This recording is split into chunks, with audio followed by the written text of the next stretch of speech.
Alright, so if your PDF is too large but you don't want blurry text or low-quality images, yeah, that's the tricky part.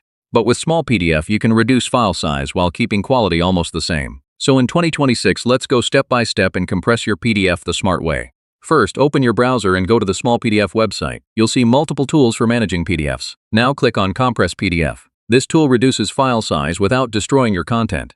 Next, upload your PDF file, drag and drop it or select it from your device. Now choose Basic Compression. This keeps better quality while still reducing file size. Click Compress and wait a few seconds. Smallpdf will process your file automatically. Once it's ready, download your compressed PDF. You'll see the file size is smaller but still clear. Open the file and zoom in. Check text sharpness and image clarity to make sure quality is preserved. Avoid using strong compression unless necessary. It reduces size more, but can lower quality. If needed, compress again carefully or adjust settings for better balance. So yeah, that's how to reduce PDF size without losing quality using Smallpdf in 2026. Simple steps, and you get smaller files without sacrificing clarity.